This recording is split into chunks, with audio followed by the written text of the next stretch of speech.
We got geography now. We got Ghana. I know absolutely nothing about Ghana, so yeah, let's check this out, man. Hey, Barbs, I'm thinking about going to Africa. Where do you think I should go? Oh, I think you're Ghana, like my answer. Dun, dun, dun. Tanzania. Now you The can fuck? last 3 days there. Go to Ghana. Wait, why would you not last 3 days in Tanzania? No! Hey everybody, I'm your host Barbie. Ghana is kind of like Africa for beginners. People usually come here to test out their sub-Saharan excursion skills before taking off the training wheels and venturing deep into the interior savannas and jungles. So if that's you, your first assignment is to report to Accra and Kumasi at 0700 hours. Move out, soldier! So basically, go Ghana first. I don't know why, but we'll find out why. Fun side note, the word Ghana means warrior king, harkening Oh, back that's to a the Ghana nice name. Empire in the 4th century AD, which actually wasn't even Let me move my camera so you can actually see all this stuff. located in Ghana. Anyway, Ghana is a country about the size of Romania, located in West Africa along the Gulf, bordered by the Ivory Coast, Burkina Faso, and Togo. There's barely like any like desert or anything. Is that why?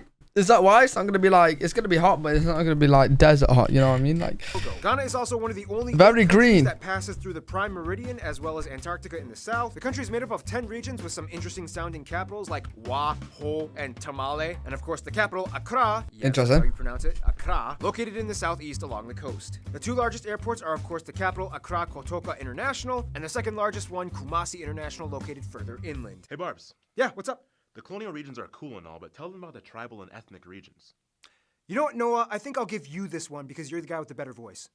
Don't mind if I do. The north is primarily inhabited by the Mole Dagbani peoples. The north central area has the Guan group. The southeast, including the capital Accra, is dominated by the Ewe and Ga. What is this? I keep my eyes just keep peeling to this. Is this like a big mountain in the middle here?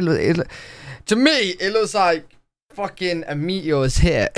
Adangbe people. Then you get this What huge is chunk of the that? west, center, and south areas where you can find the famous Akan and Ashanti peoples. Sometimes this area is collectively referred to as Ashantiland. Wow, Noah, that was a little too good.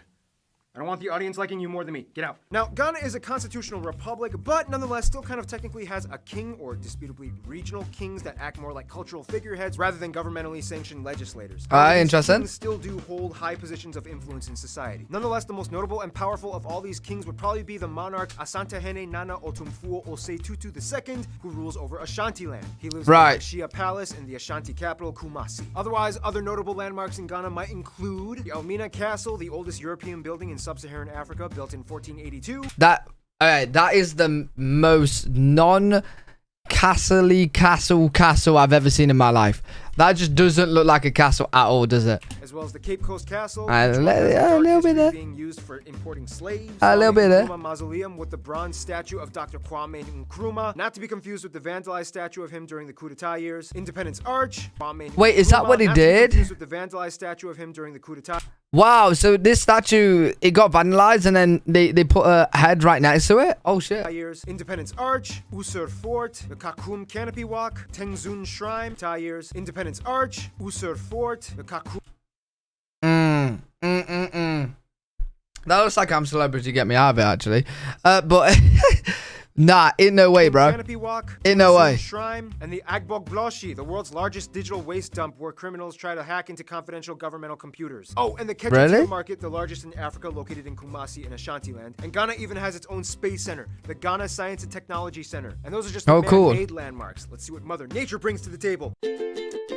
Dun, dun, dun. Now, when it comes to the land, Ghana kind of like accidentally broke a world record. I'm talking about Lake Volta, the world's largest man-made lake fed by the Black, White, and Red Volta rivers. Remember the Burkina Faso episode? If you look at the map, this massive 400-kilometer-long body of water that scars the southeast side of Ghana, taking up about 4% of the land, is actually a reservoir byproduct created after the construction of one little guy, the Akosombo Dam. Granted, thousands of people and animals were displaced in the process of the flooding of the basin, but this one little dam produces much of the electricity for the entire country, with leftover to export to neighboring countries for external revenue. It was kind of like, So your home will be underwater in a couple months.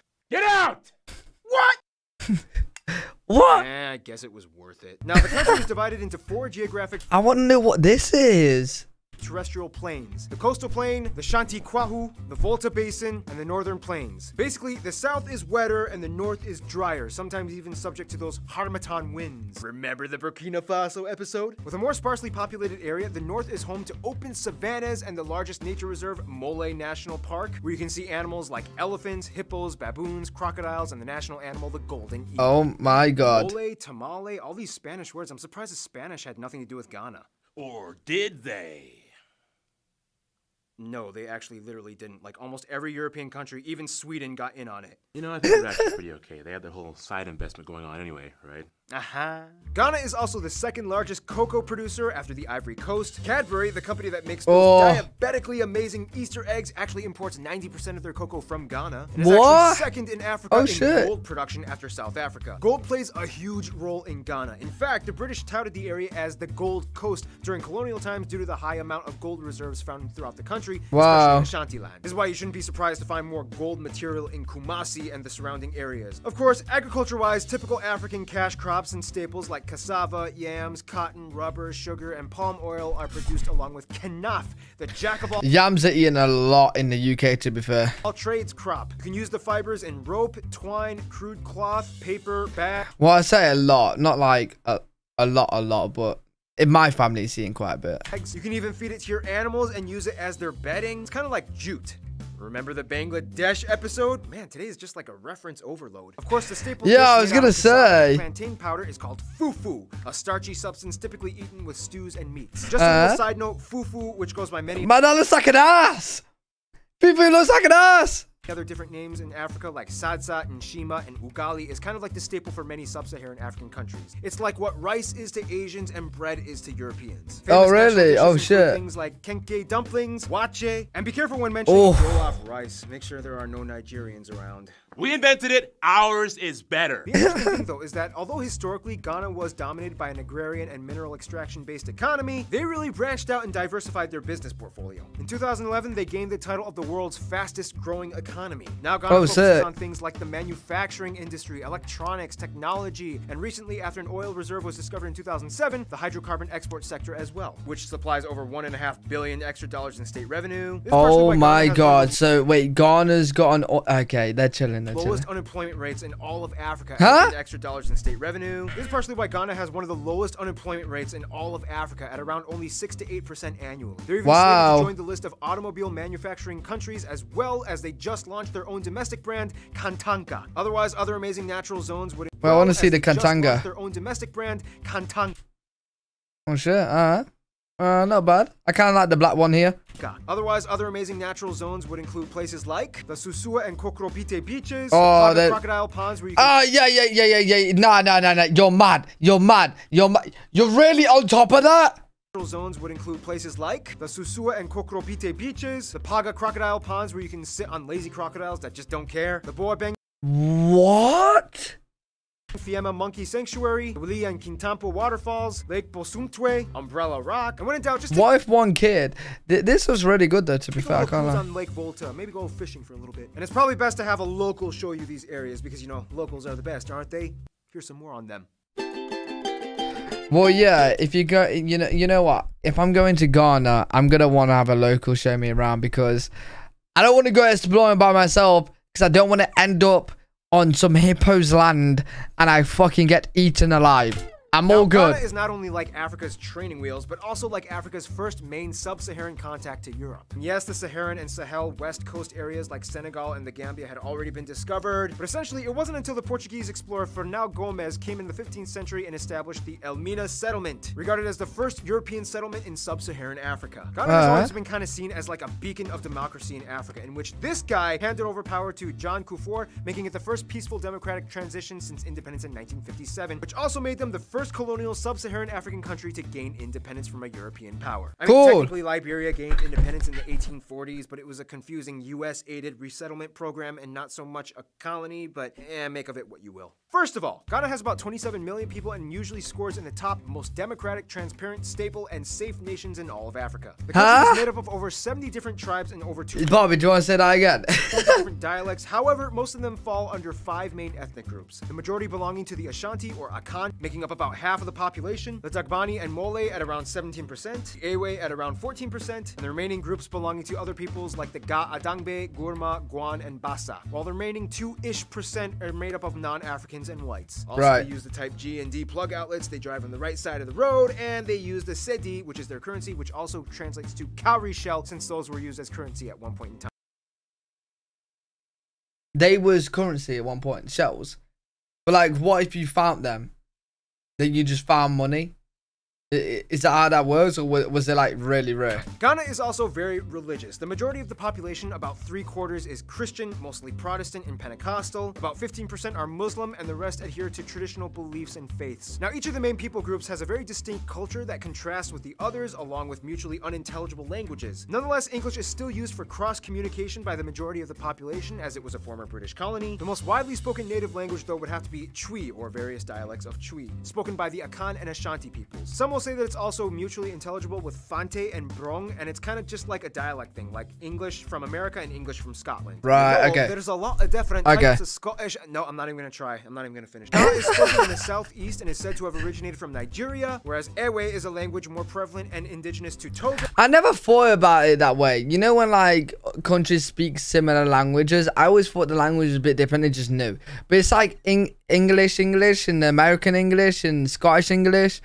That is pretty much the same, other than just like words that are different. And Dagbani and Mole is spoken in the north and are more closely related to the Mosi language. Remember the Burkina Faso episode? Okay, we get it. Just click on the annotation. It makes so much sense that way. The Burkina Faso episode. Hey, it was a good episode. Okay, I had fun making it. I mean, African cowboys. Come on. Ghanaian culture though is a lot more. Well, I like cowboys. Ewe peoples in the east, for example, are known for being amazing cross-rhythm drummers and performers of dances, and also the originators of voodoo. The North Dagomba areas have a more Islam-influenced culture, and they had their own king, Yakubu II, who was killed in 2002, and since then, the line of succession has been kind of disputed and is yet to be installed. I mean, he did kind of have like over 30 wives and like over 100 children. The Ga peoples are actually found mostly in the capital, Accra, motherfuckers active. Areas in the southeast. Both men and women are known for being really good boxers. They are also known for making the famous Ghanaian fantasy coffins, a tradition that started in the 1950s in which skilled carpenters will custom make a coffin that are designed to capture the essence of the deceased person's identity. And oh my god. The Ashanti. Now, there is too much about these people to summarize in a few sentences, but in the simplest way I can put it, the Ashanti have always played probably the most culturally dominating role in the history and development of Ghana. Supposedly, they believe they are descended from the ancient Abyssinians that were pushed south from the Egyptians and played a huge role in the Atlantic slave trade, as well as the furious rebellions against the British. I mean, they did kind of have to fight like 4 wars over the course of 70 years to finally give in. Today known for their gold-rich people, beautiful kente cloth with a little bit of a long time patterns, and of course the royal family. Otherwise, a few customs Ghanaians from all people groups follow include things like never using your left hand to offer a gift, point, or shake someone's hand, as the left hand is considered to be the dirty hand.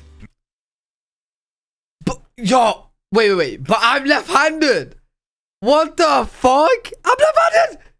The royal family. Otherwise, a few customs Ghanaians from all people groups follow include things like never using your left hand to offer a gift, point, or shake someone's hand, as the left hand is considered to be the dirty hand. Many children are named after the day of the week they were born on, per gender. For example, a boy born on Saturday might have the title Kwame, and a girl on Saturday might have Ama. On Sundays, expect to find lots of people dressed in their best clothes, as it's church day. To get someone's attention, you'll probably hear a sharp hissing sound. And for some reason, people don't seem to use umbrellas much in the rain. It's not a taboo, it's just kind of the way things are. By the way, if you guys are wondering, Noah's not actually Ghanaian. I just wanted to give him more lines in this episode because, you know, that voice. Otherwise, some notable Ghanaian people include Kwame. You know what? I don't mind the no umbrella. I kind of like walking in the rain. Nkrumah, the first president that led Ghana to independence. Ya Asantewa, the hero queen mother of Ghana, who led a rebellion against the British forces in the late. I'm kind of upset though that my dominant hand is classed as the dirty hand. 19th and early 20th nice. centuries. Kofi Annan, the former UN Secretary General. Numerous soccer players. A lot of soccer players. Idris Elba, whose mother was Ghanaian, which is good enough. He had Ghanaian blood. Ghana gets the credit. Well, now Ghana may be pretty stable and prosperous, but of course they couldn't have done it alone. Who does Ghana like to hang with? Ghana has some of the oldest recorded history in sub-Saharan Africa, with roots that extend beyond the continent. First of all, like other regionally distinct nations, Ghana's people grew. I wonder like what famous people he's gonna use in like the America and even England It's going to be interesting because there's so many famous people. He'll probably just pick the most iconic. Have historically had alliances with other neighbors for centuries. The Ewe have strong ties to Togo, the Dagombas in the north love Burkina Faso, and the Ashanti were always in touch with the similar Kwa language-speaking peoples of eastern Ivory Coast. Just like many other post-colonial states, Ghana still maintained close ties to the UK and almost immediately after independence set up agreements and policies that encouraged mutual relations. The UK also has the largest community of Ghanaians in the world, followed by New York in the USA, who also has close ties to Ghana as the East Coast is saturated with Ghanaian communities. When it comes to their best friends though, most Ghanaians I talked to have said it would probably be Nigeria. Although they have a heated rivalry in almost everything, be it music, and soccer, arguing about the main rice dish. Or, you know, this stuff. They still share a deep bond that historically tied them for centuries, especially during colonial times when they shared a mutual struggle. Sierra Leone, though, is kind of like the cute but dramatic girlfriend that they've been with forever who keeps getting into trouble with the World Health Organization. In conclusion, you know what? Noah, we need that voice again. Just, I'll let you take the conclusion. Sure thing. In conclusion, Ghana is like one of the few sub-Saharan African countries that transitioned beautifully out of its dark ages, maintained its regional cultures, and stabilized its economy, always keeping a tincture of royal Africa. He does have a good voice. Stay tuned. Greece is coming up. Greece is coming up. Still my show. Love me. Love me! Okay, really good video though. Hopefully you guys enjoyed it. If you did, make sure to leave a thumbs up and subscribe. If you guys want me to react to any other videos, then that in the comment section below, and I'll see you all in the next video.